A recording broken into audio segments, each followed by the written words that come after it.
오늘 3절 끝에 이곳 이름을 호르마라고 했습니다. 근데 그러면 이 호르마라고 하는 지역이 사실은 좀 넓은 지역이고요.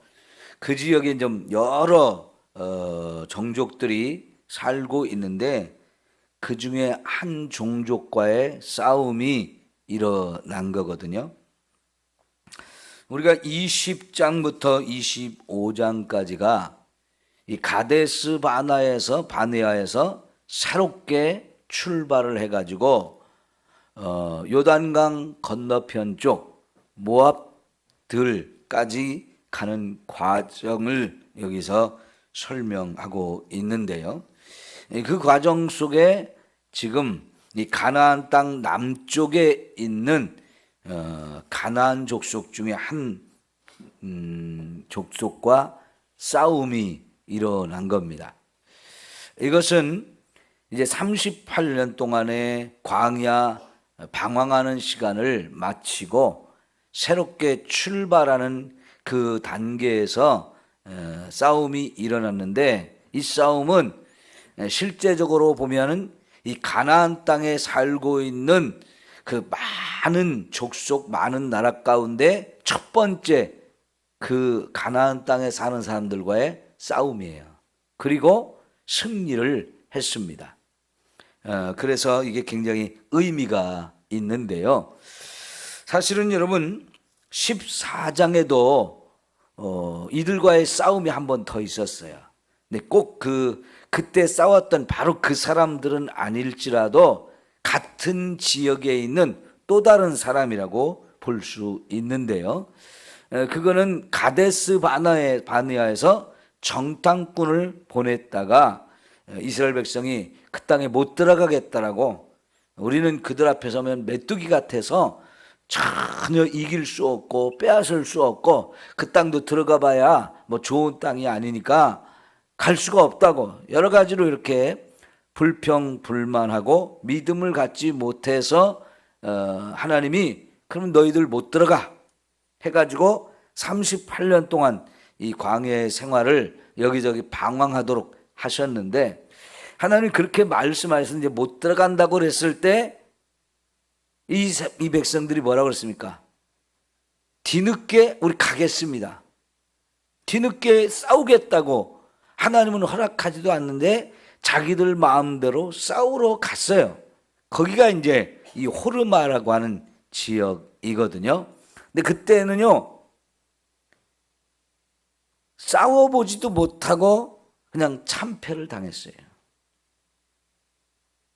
이스라엘 백성이 먼저 쳐들어갔고 그 땅 사람들이 강하게 밀고 들어오면서 그냥 많은 사람이 죽고 한참 뒤로 도망을 와야 됐어요.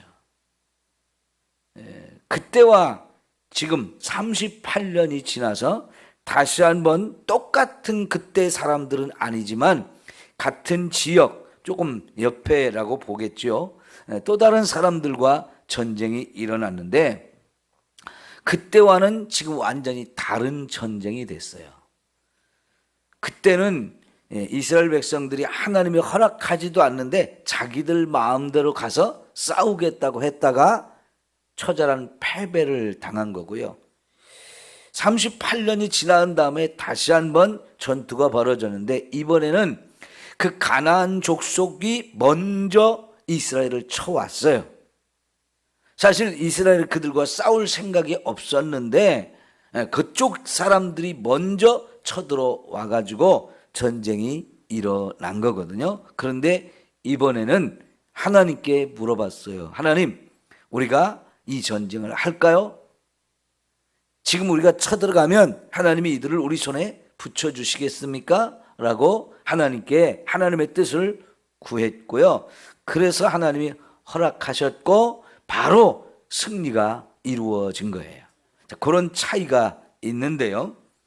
오늘 말씀을 좀 더 구체적으로 살펴보면, 자, 지금 가데스 바네아에서 출발을 했고요. 원래는 이스라엘 백성들의 계획은 에돔 땅을 지나서 거기에는 큰 길을 통과해서 좀 쉽게 가까운 길로 가려고 했는데 에돔 땅 백성들이 허락하지 않았죠. 그래서 이제 에돔이란 나라 밑으로 해가지고 또 옆으로 한참 돌아서 가는 길을 가야 되는데 이게 참 난감한, 여러분 우리가 먼 길을 돌아가려면 그거 힘들잖아요.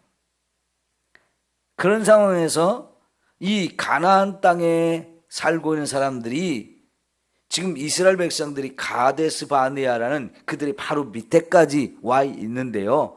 당연히 소문이 퍼졌고 가나안에 살고 있는 사람, 가나안 땅에 살고 있는 사람들도 긴장을 바짝 하고 있었고, 그리고 여러분 지금 국제 정세가 어떻게 진행되고 있는지 그들이 촉각을 세우고 지켜보고 있단 말이죠. 그러니까 지금 에돔 땅을 거쳐서 가려고 했던 이 사람들이, 에돔 땅 사람들이 허락하지 않으니까 이제 이 사람들이 갈 길은 누가 봐도 가나안 땅으로 바로 가려고 생각하지 않을까? 이건 당연한 거예요. 그죠? 그러니까 그 땅에 사는 사람들이 이제 우리한테 쳐들어올 가능성이 너무나 많으니까 차라리 우리가 먼저 선제 공격을 하자, 이렇게 해서 아마 쳐들어온 것 같아요.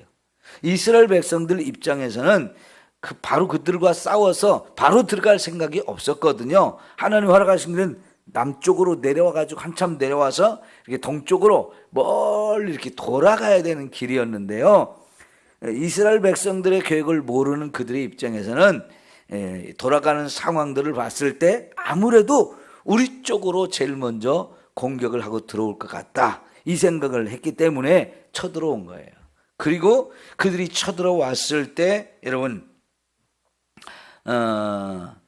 이스라엘 사람이 몇 명이나 포로로 잡혀가게 돼요.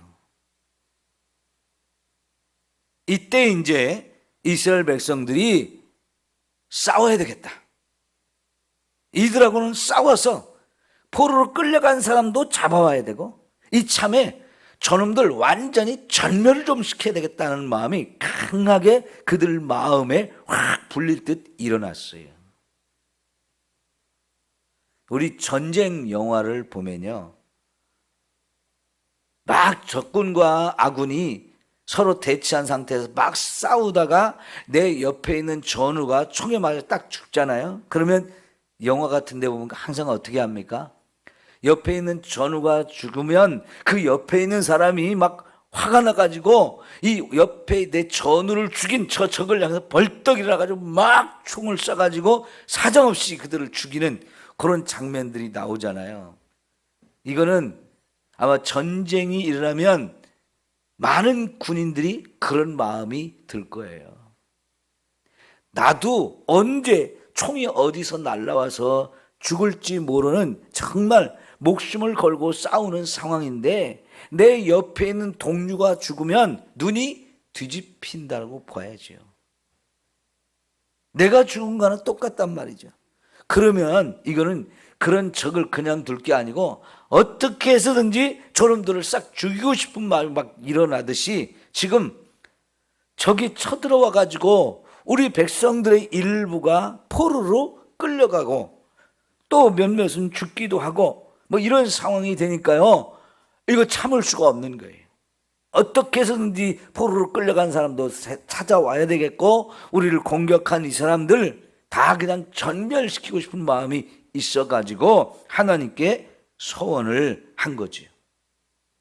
여러분, 지금 이스라엘 백성들은요, 저 애굽의 노예 생활을 하던 자리에서부터 하나님이 건져 주셔서 자유를 얻게 해주셨어요. 근데 그 자유를 얻은 이 하나님의 백성이 적에게 포로로 끌려갔다, 그러면 그거는 내버려 두면 자유를 잃어버리고 또 노예살이를 해야 되는 거예요. 그런데 여러분, 하나님께서 이스라엘 백성들을 애굽에서 구원해 내신 다음부터는 하나님이 뭐라고 말씀하시면 너희는 내 백성이야. 너희는 내 백성이야. 내 소유가 된 백성이야. 내가 너희의 하나님이 되야지. 그리고 너희들은 내가 끝까지 책임지고 너희를 지킨다. 이게 하나님이 이스라엘 백성에게 주신 자기 정체성이에요. 그래서 여러분, 심지어 이스라엘 백성들이 종이 필요하면 그 종을 이스라엘 백성들끼리는 서로 종으로 사고 팔고 이런 거 하지 말라고 그랬어요. 종이 필요하면 이방인들 가운데서 종으로 삼을 수는 있지만 이 하나님의 백성된 사람들, 그래서 자유를 얻은 사람들이 절대로 남의 집에 가서 종살이를 해서도 안 되고 그렇게 종으로 시켜도 안 된다라고 얘기를 하셔요. 할 수 없이 너무 가난해져 가지고 먹고 살 방법이 없어서 종살이를 해야 되는 상황이 됐을 때는 어쩔 수 없이 종살이를 해야 되지만, 그런 경우도 7년이 지나거나 아니면 50년이 되었을 때는, 희년이 되었을 때 이들을 석방해서 자유롭게 다시 살 수 있게 해줘야 된다고 하셨잖아요. 그건 뭐냐면 종살이 하던 사람에게서 자유를 얻도록 하나님이 구원의 은혜를 베풀어 주신 거, 그 구원을 취소하고 다시 남의 밑에 종살이 하는 거, 이거는 안 된다는 거지요. 그러니까 여러분, 지금 이스라엘 백성이 몇몇이나 되는지는 모르지만 그들이 지금 포로로 끌려가서 종살이를 하게 된다. 이거는 그냥 두면 안 되는 거예요. 반드시 다시 구출해서 자유를 누릴 수 있도록 해줘야 되는데, 오늘 저와 여러분이 예수님을 믿고 죄와 또 죽음과 원수 마귀로부터 종살을 하던 자리에서 구원해 주신 거예요. 우리가 구원받기 전엔 다 죄의 종로로 탑니다. 죽음의 종로로 탑니다. 마귀의 종노릇을 합니다. 거기로부터 하나님 우리를 구원해 주셨으면 다시는 그 종살이 하는 대로 들어가면 안 되는 거예요. 하나님께서 이스라엘 백성들이 원망할 때마다 제일 듣기 싫은 소리가 뭐였느냐면, 어찌하여 우리를 저 애굽에서 구원해내 가지고 이 광야에서 죽게 합니까? 어찌하여 저기서 구원해내 가지고 우리를 저 가나안 땅에 들어가지도 못하고 거기서 죽게 합니까? 차라리 우리 애굽으로 돌아가는 게 낫다. 이 말을 제일 싫어하셨어요. 애굽으로 돌아가는 게 낫다는 거예요. 그럼 여러분, 애굽에 갔을 때 애굽에 있는 사람들이 아이고 잘왔다 하고 환영을 해주겠죠? 왜? 종살이 할 놈들이 왔으니까요. 결코 애굽으로 돌아갔을 때 그들을 자유롭게 살도록 이렇게 해주지 않아요. 이 백성을요 완전히 종이 다시 되게 하는데, 하나님이 구원해 주신 거기서부터 나왔는데 거기로 또 가서 종살이 한다? 이거 하나님의 구원의 역사를 완전히 무시해버리고 그거 필요 없다고 하면서 옛 생활로 돌아가는 걸 말하는 거거든요. 하나님 제일 싫어하셔요. 여러분, 우리는요 하나님에 의해서 구원받은 백성이면 구원받은 백성으로서 그 자유를 누리면서 하나님 자녀답게 살아야지, 다시 죄의 종노릇하고 마귀의 종노릇하고 죽음 앞에서 덜덜덜 떨면서 죽음의 종노릇하는 이런 생활을 하면 안 되는 거예요. 비록 우리가 연약해서 또다시 죄를 지을 때도 있고 또다시 죽음에 대한 두려움이 찾아올 때도 있고 마귀에게 또 사로잡혀서 마귀의 종노릇하는 순간도 있지만 잊어버리면 안 돼요. 나는 이렇게 살 사람이 아니고 하나님의 자녀다. 그래서 다시는 이런 종노릇하지 않도록 죄를 끊어버리고 마귀를 물리치고 죽음에 대해서 더 이상 두려워하는 게 아니고 하나님이 내게 영원한 생명을 주셔서 나는 저 천국길로 가야 될 사람이다. 이런 확신을 가지고 자기 정체성을 가지고 오직 믿음으로 살아야 하는 것입니다. 그러니까 이렇게 포로로 끌려간 사람 구해줘야 되는 거예요. 반드시 구해줘야 되는 거예요. 그래서 이스라엘 백성들이 하나님께 소원을 합니다. 그러니까 여러분, 내 형제가, 내 동포가 지금 포로로 끌려간 것은 내 문제와 똑같이 느끼면서 이들을 반드시 구원해 줘야 된다고 하면서 분연히 싸우고 싶은 마음이 일어나는 것, 이건 너무나 당연한 거예요. 그것이 내 이웃을 내 몸처럼 사랑하는 마음이잖아요. 그래서요, 하나님께 서원하면서 주께서 만일 이 백성을 내 손에 넘기시면 내가 그들의 성을 다 멸하리다. 하나님이 허락하시겠습니까? 라고 요청을 하는 거예요. 물어보는 거예요. 그런데 하나님이 너희들의 그 마음이 내 마음하고 일치한다고 하면서 허락해 주시는 거죠. 여러분, 우리가 기도할 때 그 기도하는 내용이 하나님의 뜻에 합당해야 허락하시잖아요. 지금 하나님이 허락하셨다는 것은 이 백성들의 마음이 하나님의 뜻과 일치하는 거지요. 그래서 하나님이 허락하셨어요. 그래서 결국은 이스라엘 백성들이 이제 그들과 싸우게 되는데, 여러분, 그 싸움에서 바로 승리가 이루어졌어요. 자, 2절을 여러분 우리 다시 3절까지 볼게요. 이스라엘이 여호와께 서원하여 이르되 주께서 만일 이 백성을 내 손에 넘기시면 내가 그들의 성읍을 다 멸하리이다. 여호와께서 이스라엘의 목소리를 어떻게 해요? 들으셨다는 거지요. 이스라엘 백성이 하나님께 목소리를 올려 들었어요. 기도를 한 거지요. 그리고 그 들리는 그 하나님을 향해 부르짖는 그 소리를 하나님이 들으셨어요. 그래서 응답을 하시는데, 여러분, 우리가 하나님 마음에 합한 이런 기도를 하면 하나님은 반드시 들어주십니다. 우리 욕심으로 하는 기도도 아니고요, 우리 정욕으로 하는 기도가 아니에요.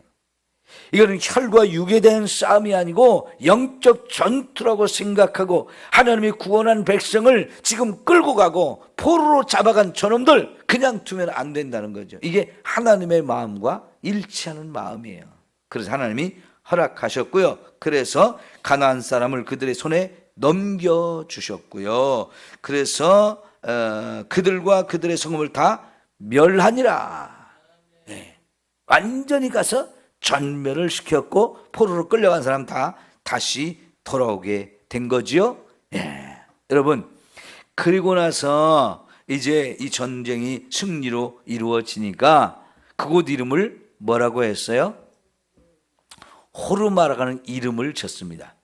물론 아까 말씀드린 대로 14장에 이 부분도 호르마라고 이렇게 이름이 나오는데, 소개가 나오는데, 그곳을 호르마라고 이름을 지었던 것은 이 전투에서 승리한 다음에 이름을 지었던 거예요. 그러면 여러분, 호르마가 밑에 보면 그 뜻이 작은 글씨로 설명이 되어 있죠? 호르마가 무슨 뜻일까요? 전멸이란, 완전히 멸한다는 그런 의미가 되어지는데요. 자, 여러분 생각해 보세요. 전에는 요 호르마 전투에서 38년 전에는 누가 졌습니까? 이스라엘이 졌어요. 근데 이번에는 누가 이겼어요? 이스라엘이 이겼어요. 그럼 여러분, 38년 전에는 왜 지고 38년 후에는 왜 이기는 겁니까? 38년 전에는 하나님이 허락한 전투가 아니고요, 우리들의 고집과 우리들의 교만으로 한 전투였어요. 하나님은 허락하지 않은데 가겠다고, 모세도 안 가고 법궤도 안 가고, 그런데 자기들이 가겠다고 다 올라갔어요. 그러니까 질 수밖에 없었어요.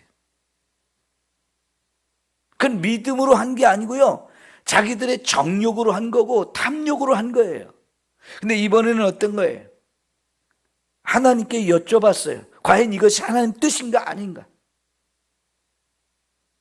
그리고 하나님께 먼저 기도했어요. 하나님이 허락하시면 우리가 이길 수 있다는 믿음이 있습니다. 하나님 뜻이면 보내주세요. 그래서 여러분, 이번 전투는 믿음으로 한 싸움이었고요, 하나님의 허락을 받고 하는 그런 싸움이었어요. 그러니까 승리가 이루어지는 건데, 그러니까요, 누가 전멸을 당하느냐, 누가 호르마가 되느냐, 그거는 뭘로 결정되겠어요? 믿음이냐 믿음이 없는 거냐, 이거를 따라 결정이 되는 거예요.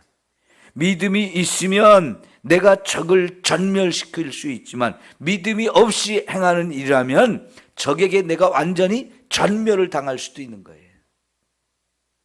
내가 호르마가 될 수도 있고 적이 호르마가 될 수도 있다는 얘기예요. 여러분, 내가 호르마가 되는 일 절대로 있어서는 안 되죠. 그러려면 우리에게 믿음이 있어야 돼요. 이 믿음은 이렇게 하나님을 내 편으로 만드는 것이고 내가 하나님 편이 되는 것입니다.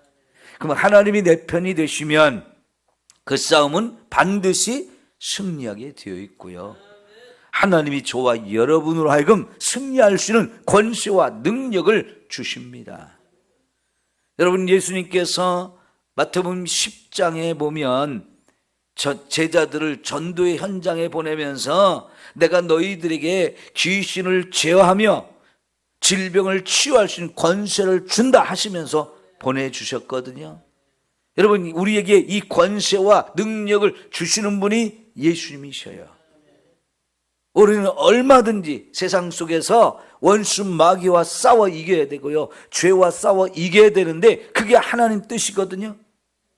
그건 물어보지 않아도 원수 마귀와는 항상 싸워야 되고요, 죄와는 항상 싸워 이겨야 돼요. 그게 하나님 뜻이에요. 그런데 그거 싸워 이길 수 있는 권세와 능력을 이미 우리에게 다 주셨기 때문에 우리가 얼마든지 그들과 맞서 싸워야 하는 것입니다. 그럴 때 하나님께서 저와 여러분에게 놀라운 승리를 허락해 주실 줄 믿습니다. 믿음을 갖는 게 이렇게 중요해요. 우리 성경 세 구절만 찾아보고 끝내겠는데요. 민수기 다음에 신명기 있죠? 신명기 3장 22절입니다. 신명기 3장 22절.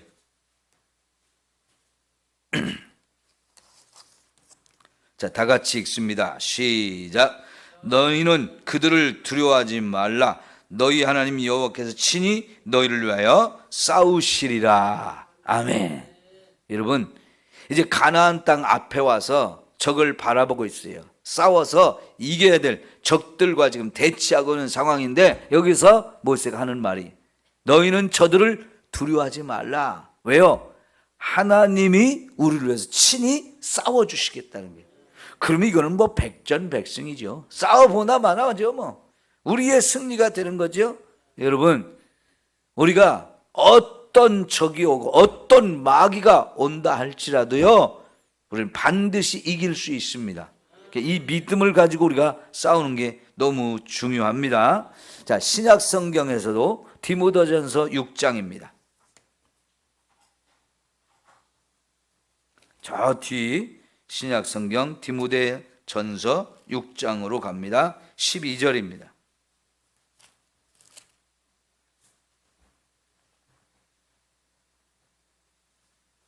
디모데전서 6장 12절 시작. 믿음의 선한 싸움을 싸우라. 영생을 취하라. 이를 위하여 내가 부르심을 받았고 많은 증인 앞에서 선한 증언을 하였도다. 아멘. 바울이 디모데에게 가르치는 권면이에요. 믿음의 선한 싸움을 싸워라. 여러분, 믿음으로 영적 전투를 하는 것은 선한 싸움인 거예요. 왜 싸우냐고. 여러분, 우리에게 싸움을 걸어오는 놈들이 악한 놈들이고 우리는 하나님 편에 속한 선한 믿음의 사람들이에요. 우리에게 싸움을 걸어오는 이 악한 원수 마귀들과 죄, 이거는 다 악하고 반드시 멸해야 되는 존재이기 때문에 이 싸움은 선한 싸움이에요. 그래서 이런 선한 싸움을 싸워야 된다고 우리에게 말씀하셔요. 세상 나라에서는요, 사람들과 싸우고 나라 간에 싸우는 것은 이거는 평화를 빼앗아가는 일이기 때문에 수많은 사람을 그냥 무고하게 죽이는 거기 때문에 이런 싸움은 하지 않아야 되죠. 그러나 우리 믿음의 싸움은 선한 싸움인 거예요. 반드시 우리가 싸워서 이겨야 되는데 이게 바로 영생을 빼앗기지 않고 하나님이 우리 주신 영생을 지키는 일이 되어져요. 그래서 반드시 싸워 이겨야 되고요. 이를 위해서 내가 부르심을 받았다. 싸워서라도 반드시 내 영생을 지켜야 되는, 영생을 얻도록 하나님이 저와 여러분을 불러주셨다는 거지요. 예, 여러분, 그러니까 이 믿음의 선한 싸움 우리가 싸워야 합니다. 그럼 반드시 승리합니다. 자, 마지막으로 요한계시록 17장 14절입니다. 요한계시록 17장.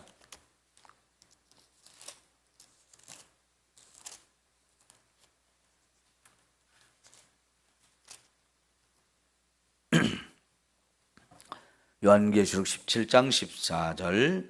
자, 그들이 어린 양과 더불어 싸우려니와 어린 양은 만주의 주시요 만왕의 왕이시로다.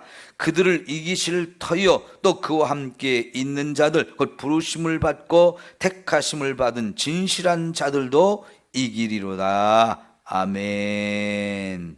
여러분, 여기 17장에 큰 음녀와의 싸움, 그리고 그 큰 음녀를 따르는 이런 짐승의 권세를 받은 자들, 세상 온 세상을 미혹하는 그들을 싸워야 된다는 건데요.